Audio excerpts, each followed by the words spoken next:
We've got a few ARPC board members in town, or in the room right now. So Brenda Carabell, I just wanted to mention that you could come up. You're still here. Thank you very much.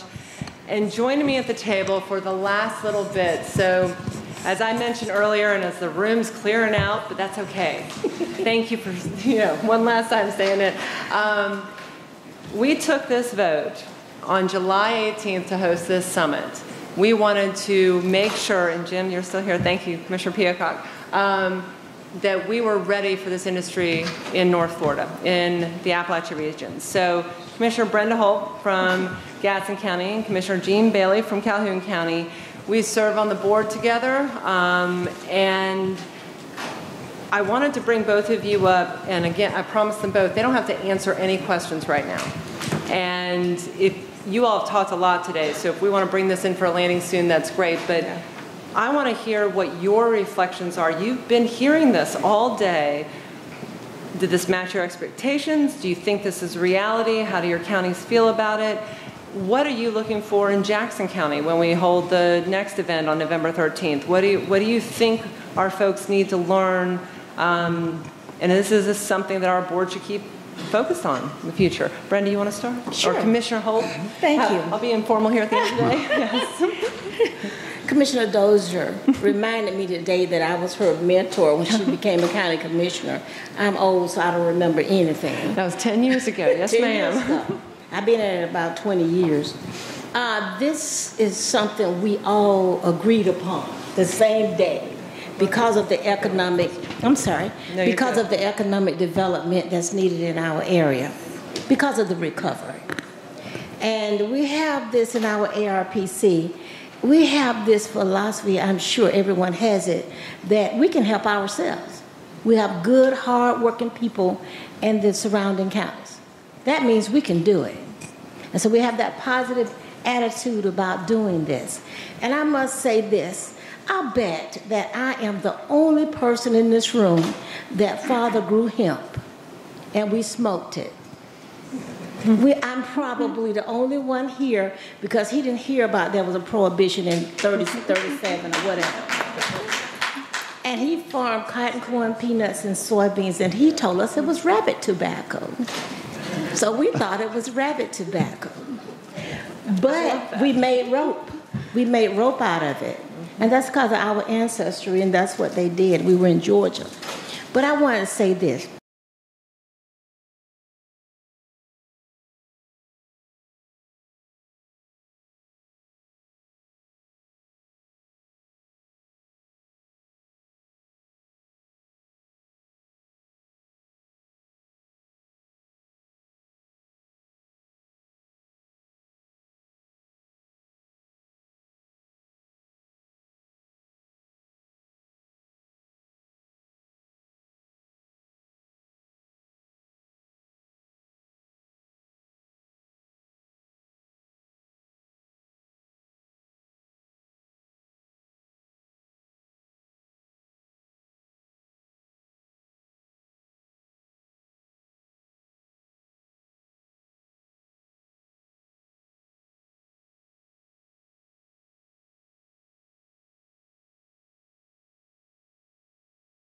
We need to know how to put these businesses together, how to recruit.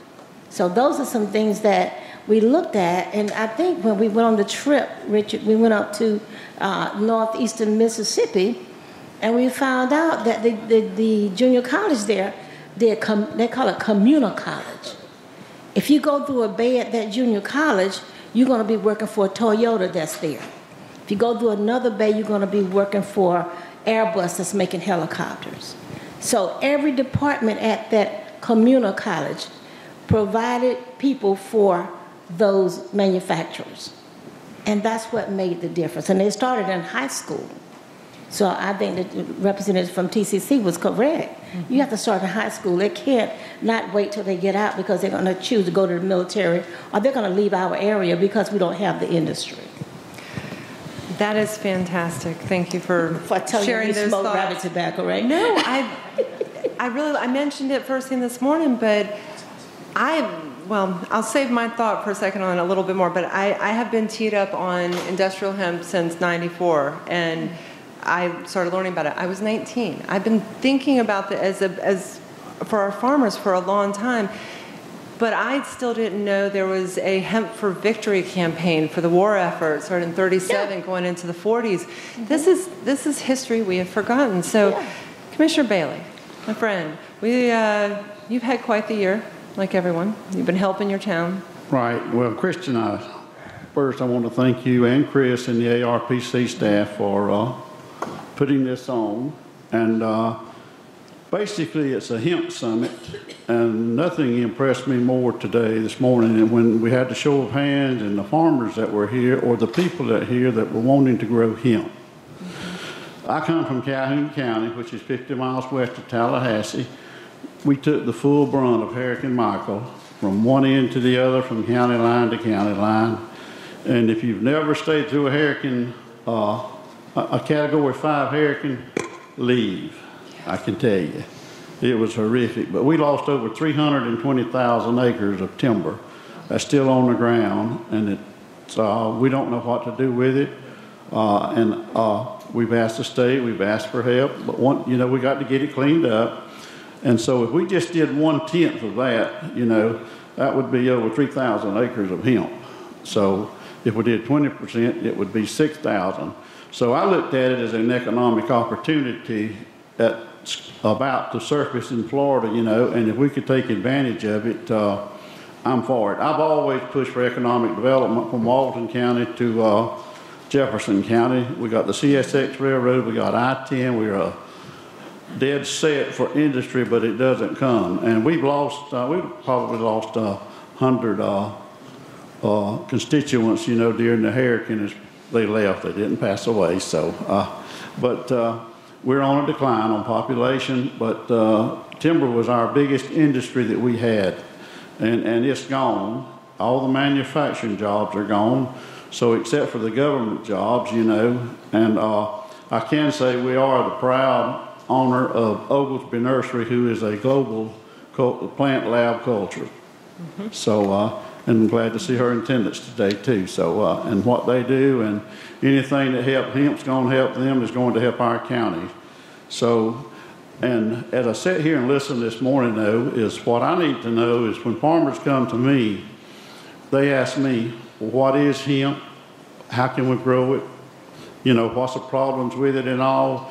And it's amazing, and I made a little note back there today that we are a planet that can put a man on the moon, but we cannot figure out how to get off of that number 3 number and that forces a farmer to have to destroy a whole crop. Now, something is missing somewhere in our organization when we ask a farmer to put up that much money and then tell him if the percentage is too high, then he's got to destroy it. And that needs to change. I understand in Kentucky it may be high as 8.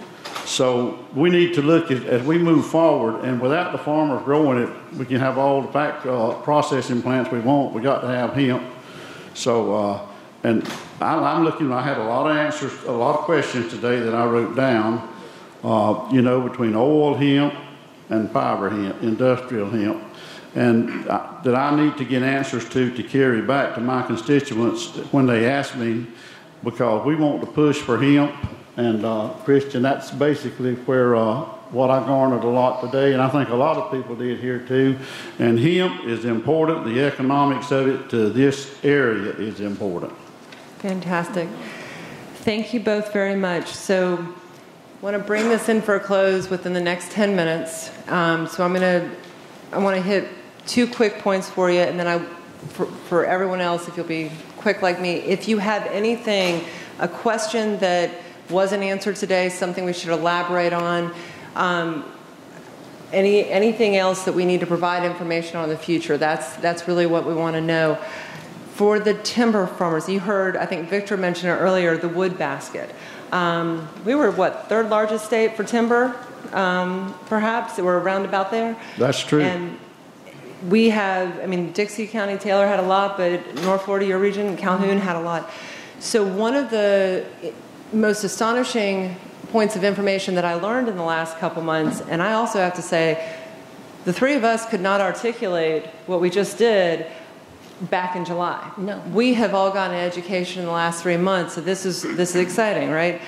Jim, so I found out that for a lot of, and I've vetted this with my farmer friends here, for timber farmers, you might cut 8-year-old trees for paper pulp while you're letting the rest of your crop mature, right? So if we think about restarting the silviculture, the timber industry in North Florida, this is crop diversification, as I said this morning. So consider this, 1 acre of 8-year-old trees is equivalent to the same amount of paper pulp you get from 1 acre of hemp after 16 weeks. So this is more money coming in for folks who want to stay in silviculture and let those trees mature, because that's one of the biggest issues we have right now is people are counting on this as retirement, and they're close to retirement. They don't have another 30 years to grow trees. No, they lost, you think they had Everything. 50 acres of prime trees, 100 acres for their kids to go to college for their retirement, and within 4.5 hours, it was gone. It's gone. And it will be normally, you plant timber, it's 10 to 13 years before you can do a first thinning on it before you get any type of return whatsoever. Yeah. Thank you. Yes, ma'am. I want to say something on the political side, and I think that was a very good point brought up by the last group, is that I think that our ARPC needs to come in maybe to the counties, and we rotate and we go ahead and soften those commissioners up and go ahead and get this done. So that way the investors and the growers will not have such a hard time when it comes to those boards as far as zoning changes and that type of thing that they may need, so they can get in and get started, because as of every 2 years you may change commissioners, and we need to have it set in that the new group coming in will know that this is the procedure that we have in place. You're I'm absolutely a fighter, right. so Yeah, and you will find that those of us, we serve on a lot of different boards together through Florida Association of Counties and others, but it doesn't extend to all commissioners in all counties. So I like that approach. Okay, anybody have any thoughts about what we need to focus on in the future? Was this a good scope of information? What you got? Yes, sir. Yeah, this is for Commissioner Bailey, to your point on the acreage. Was it, did you say 320,000 acres in your county? 320,000 acres of timber that was lost? There were 320,000 acres that got blown. Yeah. It's on the ground. Yeah. We got roughly 567 square miles in Calhoun County. Right. But there were over 320,000 acres of timber that got destroyed. So have you talked to Neil Dunn about this? I mean, Yes, sir. And Senator Scott and Senator Rubio. And so what's the reception been, in your opinion, on that? Do you think that there's, and this is part of the issue that I've kind of been following this for 6 years. It's a very slow-moving train as it relates to anything that's political. It's going to be very slow-moving. When something is really as simple, but the education is lacking, when something is really as simple as this is a plant at the end of the day, and for some reason legislation was written to outlaw a plant, and it could be as simple as flipping a switch and now it's legal. But you have all of the regulatory environment that's in the way, if you will. You do. But the point being that I think there's generally a lack of knowledge and a will to implement a policy at the federal level to say these farmers can't wait 8 or 10 years. They need money now. Clear the fields and mandate that a percentage of that must be hemp, and it must be funded by the federal government. Most all 6 counties have united in that and sent that message, to Congressman Dunn, Senator Scott, Senator Rubio. And right now, the only offer we have is from USDA, which is they'll pay you 75% of your cleanup cost. You clean it up, and they will pay you 75%. But they will not tell you when you're going to get your check. And we have people that's got 2, 3, 4, 5,000 acres of land, and they won't make that commitment. They might want wood clean it up. I wish they would say, if you'll clean it up for hemp, we'll go ahead and upfront the money, and if you don't pay it back, we're going to take your land. But I was going to say, and also in that situation, individually, the farmers and a lot of the property owners can't do the cleanup. They can't afford it. So you'd have to wait on FEMA, and how many years may that take? So they're pretty much stuck. We're land wealthy, but we're cash poor. Yeah. So what we're saying is that if we can come in with this industry and we start, it may start out small, but if we come in and start getting people certified and get the process going, then we'll be able to sustain ourselves. But we have to do that. And the other businesses also, I think, will follow. But sometimes when you're sitting back waiting, everyone wonders what you're waiting on. And we're letting them know that we're ready to fight back. We're ready to go to work. So, Commissioner Bailey, were you about to? One beauty part of that would be too, though, is, and I don't know, I listened to a lot this morning to carry home with me, but maybe 20 acres, maybe 50 acres, maybe 100 acres, you know, people would clean up and plant into hemp, and it would be in 3 years, a cash income crop, you know, whereas otherwise, in 3 years, 5 years, 10 years, it's still going to be timber on the ground. So I mentioned this morning that the hurricane was going to be a theme throughout this day, even if it wasn't mentioned in every panel, and this is why. I want to leave you with one thing, because I truly hope everyone here sees reporting and other things about the anniversary that's coming up. Typically, after Andrew, after Katrina, we will see a federal disaster supplemental issued within 30 days. I've heard numbers like 18 days, 11 days after those storms. The disaster supplemental from Michael was not issued until 8 months afterwards, but that's not when the money's dispersed. We have not seen a single dollar of federal money for the actual rebuilding, the recovery efforts. We got FEMA, that's stabilization, and it's just coming in a lot of ways. But it's late. It is late, yeah.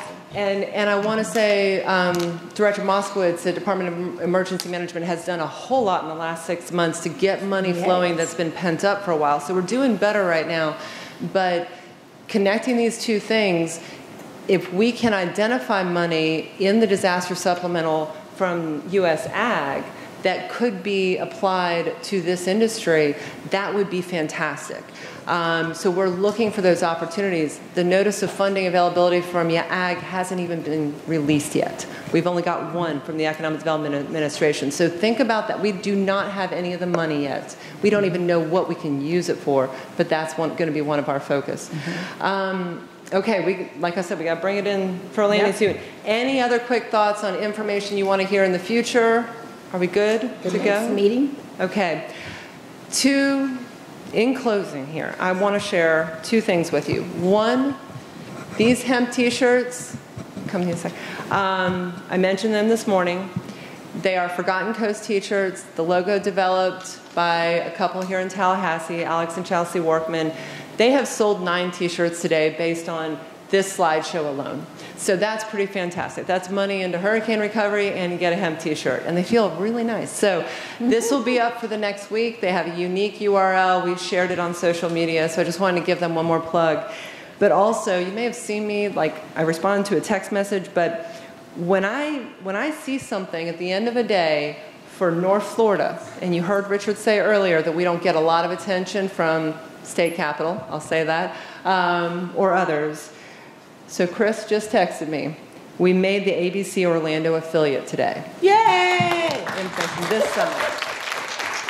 That is pretty remarkable, just to get that exposure, not just for ourselves learning about it, but across the state and letting them know that we are serious about this, and that in a lot of senses, we are ahead of the game because there haven't been a lot of summits like this. So thank you to everyone, Jeff, Taylor, Chris, all the staff.